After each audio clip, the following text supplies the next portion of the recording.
JDU के लिए 29 जून अहम होने वाला है। आपको बता दें कि राष्ट्रीय कार्यकारिणी की दिल्ली में बैठक होने वाला है और आपको कुछ दिन पीछे ले चलते हैं। जब दिसंबर में इसका बैठक था तो कई अहम फैसले लिए गए थे।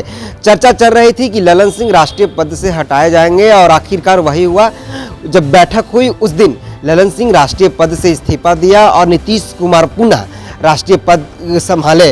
लेकिन फिर से एक बार 29 जून को जेडीयू का राष्ट्रीय कार्यकारिणी का दिल्ली में बैठक होने वाला है और कई खबरें चल रही है। हालांकि इसकी पुष्टि हम नहीं करते हैं। खबर चल रही है कि जो महेश्वर हजारे हैं बिहार सरकार के मंत्री हैं और जो प्रदेश अध्यक्ष उमेश कुशवाहा है उस पे नीतीश कुमार गाज गिरा सकते हैं, कुछ अहम फैसले ले सकते हैं।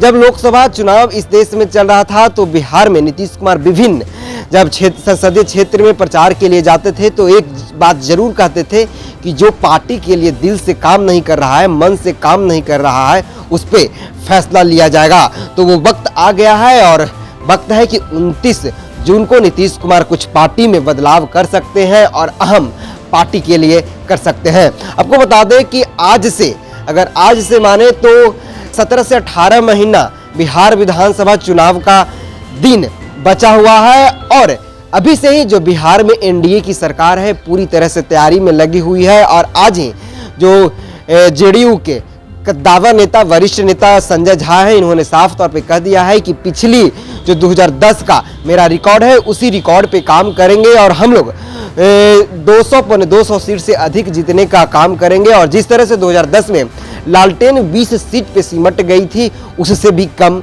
उनको देने के काम करेंगे।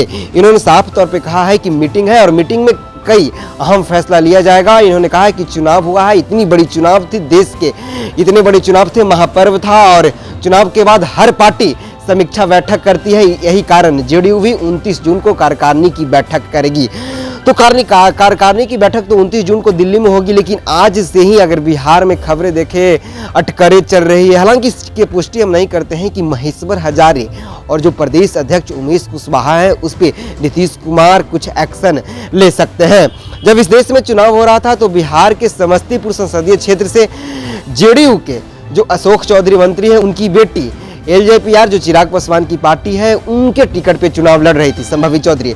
अगर जेडीयू से ही बात करें जो महेश्वर हजारे हैं उनके बेटे भी वहाँ सनी हजारे समस्तीपुर से चुनाव लड़ रही थी और दोनों अपने संतान को जिताने में कोई कसूर नहीं छोड़ा था।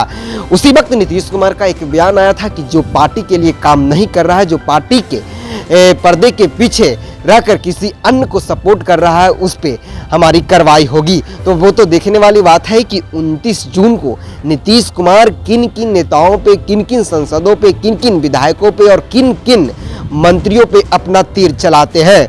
क्या जो पिछले बार जब कार्यकारिणी की दिल्ली में बैठक हुई थी उस समय जब बिहार में महागठबंधन की सरकार थी तो जो तीर नीतीश कुमार के चला था उससे भी ज़्यादा भयंकर तीर चलने वाला है, वो तो 29 जून को पता चलेगा। फिलहाल इस खबर में इतना ही। विकास की रिपोर्ट, पटना। धन्यवाद।